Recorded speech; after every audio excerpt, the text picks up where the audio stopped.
Two separate decades-old homicide cases solved, one stemming from the death of 49-year-old Cynthia McKenna in North Providence. Cynthia was a mother, a grandmother at the time of her death. February 21st, 2007, police responded to Cynthia's Waterman Avenue apartment. She was unresponsive in her bed. There were two pillows over her head. It looked like she had a broken nose. There was blood stains around her nose. There was a blue sock in her mouth, down her throat.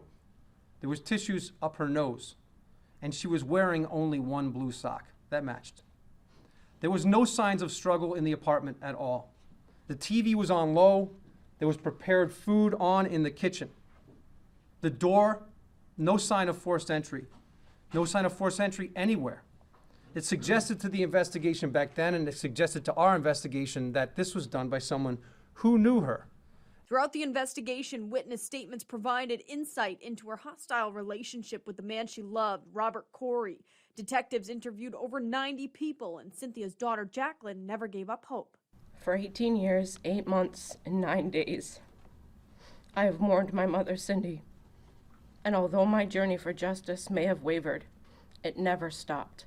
The Rhode Island Attorney General's Cold Case Unit and North Providence Police reopened the case in 2024. They used new forensic and investigative techniques, matching DNA profiles to a confession letter. Prosecutors determined Corey suffocated and killed Cynthia. However, he died in 2014 and can't be charged. Birthday candle and falling star wishes can now be for something other than the truth.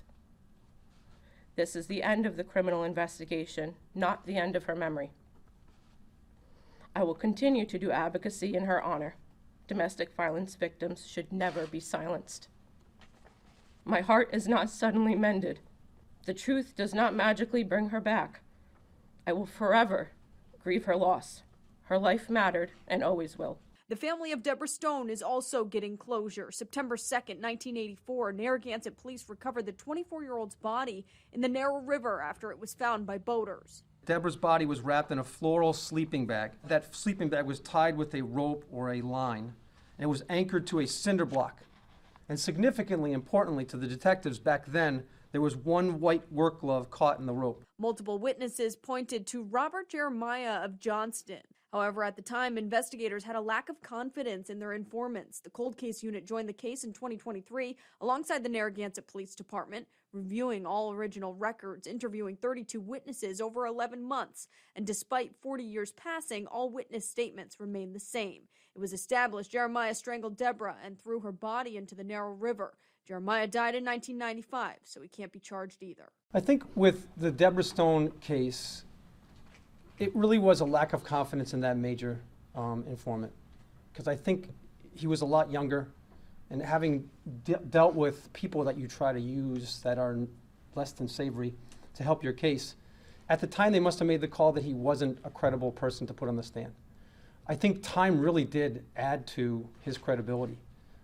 He was consistent. He wanted to cooperate.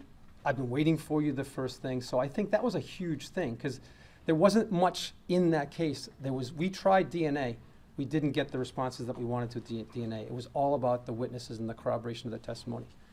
With respect to Cynthia's case, it was absolutely the DNA. We wanted to definitively prove that Robert Corey sent that letter. That letter was a key piece of evidence. And so we wanted to definitively prove that through DNA, and we did.